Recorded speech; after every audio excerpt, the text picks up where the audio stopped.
Hello जी। ये है हमारे चैप्टर 1 के इंट्रोडक्शन का पार्ट 2। इसमें हम आगे की थ्योरम्स पढ़ेंगे।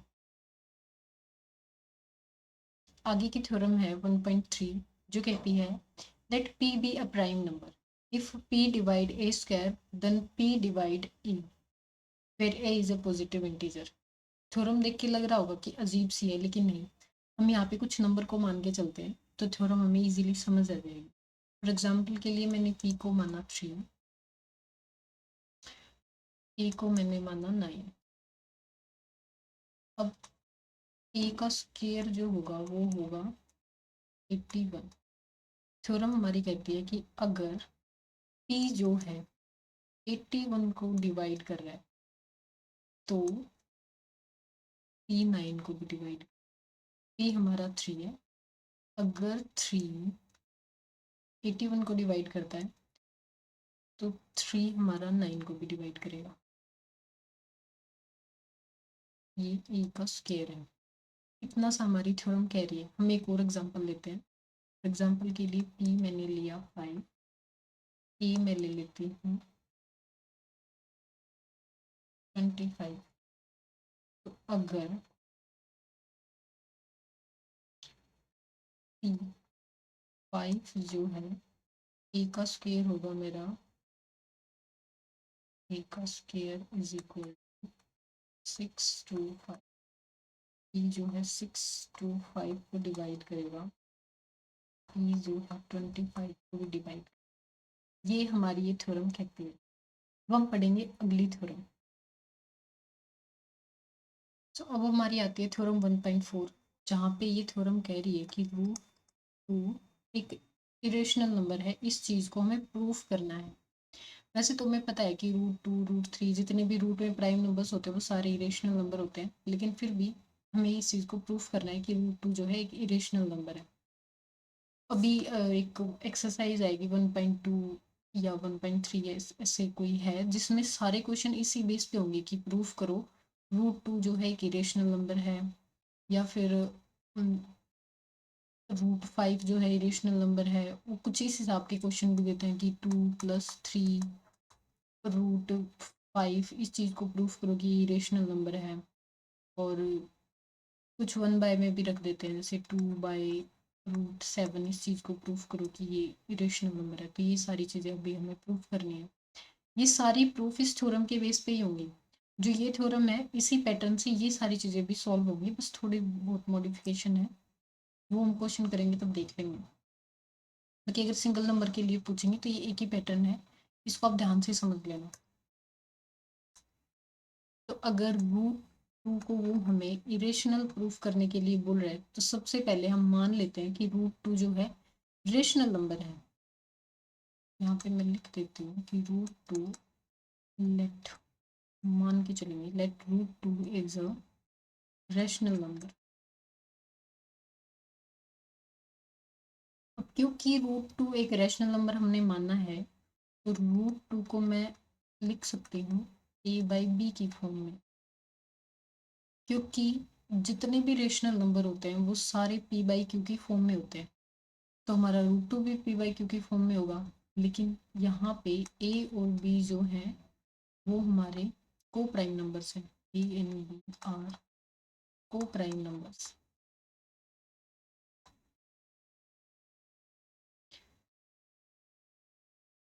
अब अगर मैंने रूट 2 को a/b की फॉर्म में रखा है तो हम दोनों साइड स्केयर कर देंगे।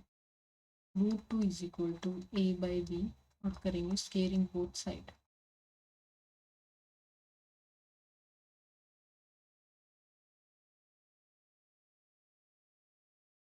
रिजल्ट होगा वो होगा रूट 2 का square is equal to a square और b स्केयर। ये आएगा कुछ इस तरीके से 2 is equal to a square upon b square. अभी मैं इसको लिख सकती हूँ 2b square is equal to a square. अब पीछे एक थ्योरम पढ़ी है हमने 1.3, वो कहती है कि अगर 2 जो है a स्केयर को डिवाइड कर रहा है तो 2 जो है a को भी डिवाइड करेगा। तो ये बात मैं यहाँ पे लिख देती हूँ कि if 2 divide 2 divisible by a square then also divisible by a, ये हमारी थ्योरम कहती है और इसको हम मानेंगे इक्वेशन 1। अब इससे आगे हम लेंगे एक कोई भी इंटीजर ले लेते हैं, मानो मैंने लिया है integer c, c is any integer, तो मैं ये कह सकती हूँ कि a is equal to 2c। अगर a 2 को डिवाइड कर रहा है तो c भी एक इंटीजर है, तो a जो है c को भी डिवाइड करेगा। नेक्स्ट जो स्टेप होगा वो होगा स्केयरिंग बोथ साइड।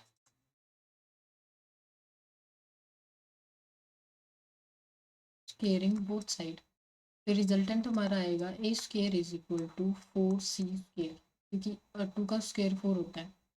यहाँ पे a स्केयर की वैल्यू जो है हमने इस इक्वेशन में निकाली थी, a स्केयर की वैल्यू है 2b स्केयर, तो अभी यहाँ पे पुट करेंगे हम 2b square is equal to 4c square, और यहाँ पे 2 जो है कट जाएगा यहाँ पे, तो ये हमारा बनता है b square is equal to 2c का स्केयर। तो यहाँ पे हम वापस कह सकते हैं कि अगर 2 जो है b स्केयर को डिवाइड कर रहा है तो वो b को भी डिवाइड करेगा। लिख देते हैं कि if 2 is divisible by b then also divisible by b square को डिवाइड करें तो b को भी डिवाइड करें। अब देखो यहाँ पे देखें तो ये हमारी इक्वेशन सेकंड लेते हैं।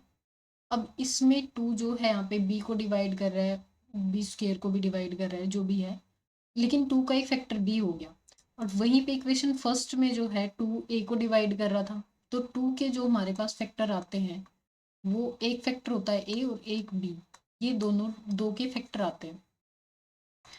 लेकिन हमने तो a और b को को प्राइम माना था, को प्राइम्स नंबर में तो एक ही कॉमन होता है, तो हम यहाँ पे लिख सकते हैं कि from equation first and second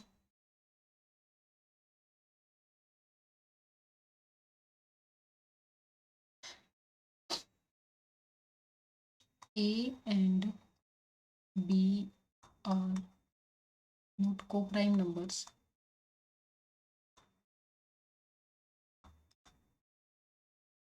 So therefore our assumption is wrong या इनकरेक्ट, जो भी चाहो वो लिख सकते हैं हम यहाँ पे। तो अगर जो को प्राइम्स नहीं है और जो हमने उसको माना था वो गलत आ गया है, तो यहाँ पे √2 जो है वो अपने आप रेशनल नंबर हो जाएगा। √2 इज अ इरेशनल नंबर।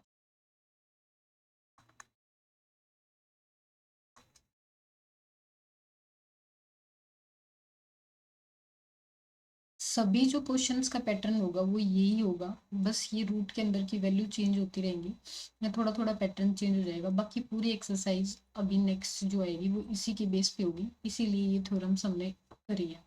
ऐसा नहीं है कि सारी थ्योरम हमें प्रूफ करने के लिए देंगे, लेकिन ये वाली जो थ्योरम है इसको प्रूफ करने के लिए देते हैं एग्जाम में, तो ये एग्जाम के पॉइंट ऑफ व्यू से बहुत इंपॉर्टेंट थ्योरम होती है।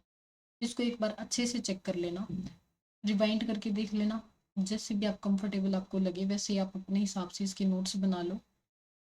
सारा चैप्टर जो है इसी पे बेस होगा, एक पूरी एक्सरसाइज के बेस पे होगी। एग्जाम में इस पैटर्न का एक क्वेश्चन तो फॉर श्योर आता है, हर साल आता है, तो उस हिसाब से आप प्रिपेयर कर लो।